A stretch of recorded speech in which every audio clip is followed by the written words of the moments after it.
Selamat pagi, selamat siang, dan malam dimanapun wilayah saudara berada. Shalom, salam damai. Kita lanjutkan dengan Kisah Para Rasul bab 22, dilanjutkan dengan bab 23 dengan judul perikop Paulus di hadapan Mahkamah Agama.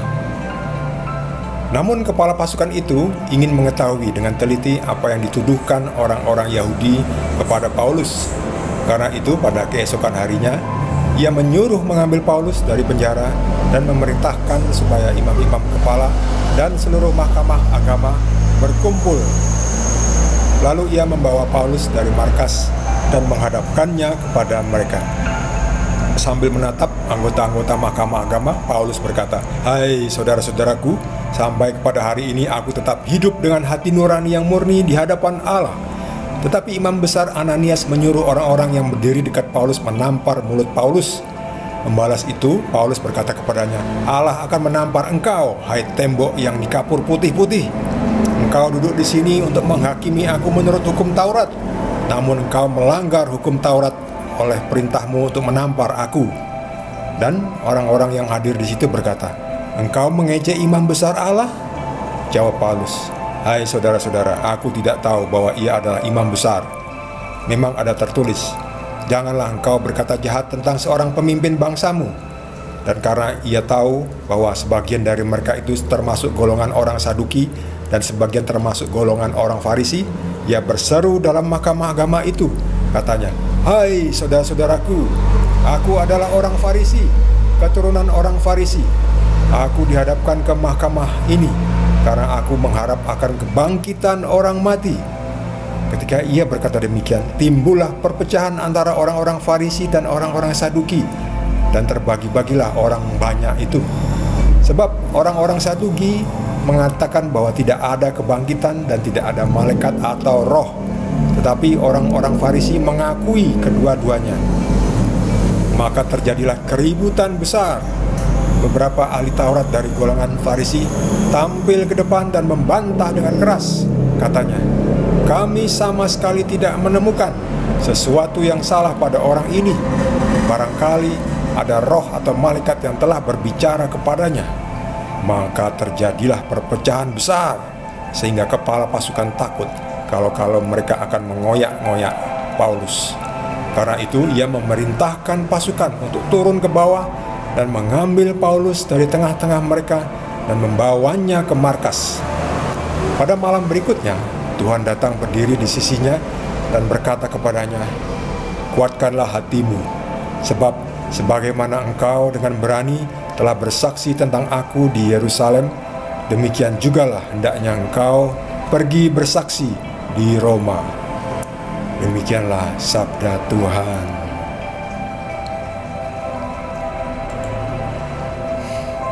Paulus sebelumnya sudah diungsikan oleh serdadu-serdadu Romawi. Tetapi pemimpin-pemimpin serdadu ini, kepala pasukan ini ingin tahu sebetulnya kenapa Paulus dikejar-kejar oleh orang Yahudi dan minta dihukum. Dan mereka orang-orang Yahudi meminta supaya Paulus dihukum. Lalu mereka ini ingin tahu, kepo, ada apa sebetulnya di Paulus ini. Sebelumnya Paulus sudah mengatakan bahwa dia juga adalah warga negara Rom atau Romawi. Jadi Paulus tidak jadi dipukuli, tapi kemudian diselidiki, diadakan penyelidikan dan penyidikan. Paulus dibawa kepada mahkamah agama oleh kepala pasukan ini untuk diselidiki. Kenapa? Jadi mereka menyaksikan dari jauh ini. Lalu Paulus dihadapkan di mahkamah agama. Dan ketika berhadapan dengan pemimpin mahkamah agama, Paulus mengatakan, "Hai saudara-saudaraku, sampai kepada hari ini aku tetap hidup dengan hati nurani yang murni di hadapan Tuhan." Tetapi cuma ngomong seperti ini, Paulus itu ditampar. Imam besar Ananias menyuruh orang-orang yang berdiri dekat Paulus menampar mulut Paulus. Aneh. Paulus hanya bicara, sampai pada hari ini aku tetap hidup dengan hati nurani yang murni di hadapan Tuhan. Kok ditampar? Apa yang salah coba? Lihat ini, yang di garis bawah ini, yang putih ini, apa yang salah? Kata-kata apa yang salah yang diucapkan Paulus sehingga ia ditampar mulutnya? Yang menyuruh adalah imam besar Ananias. Kenapa ditampar? Apa yang salah? Apakah berkata kebenaran lalu disalahkan? Kebenaran adalah kebenaran. Dan Paulus berkata jujur dan cukup sopan juga kok. Cukup sopan juga. Paulus ngomongnya dengan tegas tapi tetap sopan. Lalu Paulus menangkap tangan yang memukul mulutnya ini ya. Lalu berkata, Tuhan akan menampar engkau, hai tembok yang dikapur putih-putih. Maksudnya apa ini? Maksudnya Paulus ini bernubuat bahwa mereka yang menampar dia ini, yang menampar Paulus, akan ditampar oleh Tuhan. Sebab kepala imam kepala ini dan ahli-ahli Taurat ini, mereka hanya kelihatan putih-putih, kelihatan suci, tapi sesungguhnya mereka tidak tahu apa-apa. Mereka kotor, busuk seperti kuburan yang dilabur putih-putih itu. Jadi makanya Paulus mengatakan itu. Tuhan akan menampar engkau, hai tembok. Jadi tembok ini orang-orang ini ya, orang-orang Yahudi, ahli-ahli Taurat, orang-orang Farisi, imam-imam kepala ini dikatakan sebagai tembok yang diwarnai putih-putih.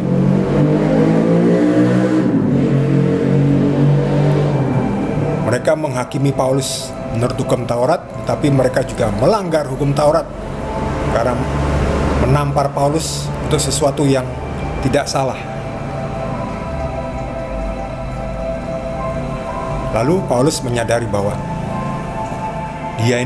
Paulus ini berhadapan dengan ada dua golongan. Yang pertama orang Saduki dan kedua orang Farisi.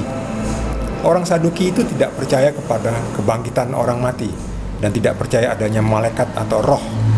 Sedangkan orang Farisi percaya akan kebangkitan orang mati. Lalu Paulus berseru kepada mahkamah agama itu yang dihadiri oleh orang Saduki dan orang Farisi. Hai saudara-saudaraku, aku adalah orang Farisi juga, keturunan orang Farisi. Aku dihadapan ke mahkamah ini karena aku mengharap akan kebangkitan orang mati. Lalu tiba-tiba timbullah perpecahan.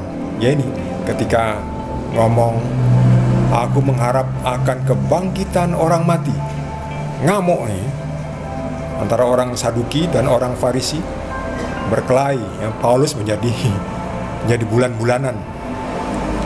Sebab sebagai orang Farisi, lawannya adalah orang Saduki yang tidak percaya. Orang-orang Saduki mengatakan bahwa tidak ada kebangkitan dan tidak ada malaikat atau roh. Tetapi orang-orang Farisi mengakui kedua-duanya, mengakui malaikat dan mengakui keberadaan roh dan kebangkitan orang mati. Wah, ribut. Tidak bisa, tidak ada kebangkitan orang mati. Ada. Oh, Paulus di tengah-tengah ya. Di tengah-tengah ya injak-injak lah dia. Lalu segeralah para pasukan ini menyelamatkan Paulus. Sebab orang-orang Farisi itu berkata, kami sama sekali tidak menemukan sesuatu yang salah pada orang ini, yaitu kepada Paulus itu. Tidak ada yang salah kepada Paulus. Sementara orang Saduki, Paulus salah dan sebagainya. Lalu ribut dan akhirnya ya sudah diselamatkan.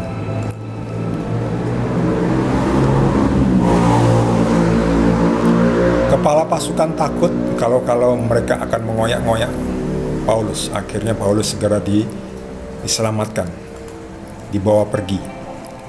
Pasukan turun ke bawah dan mengambil Paulus dari tengah-tengah mereka dan membawanya ke markas. Kemudian di sana Paulus disembuhkan luka-lukanya, istirahat. Dan tiba-tiba pada malam itu Tuhan Yesus datang berdiri di sisinya dan berkata, "Kuatkanlah hatimu, sebab sebagaimana engkau dengan berani telah bersaksi tentang aku di Yerusalem, demikian jugalah hendaknya engkau pergi bersaksi di Roma."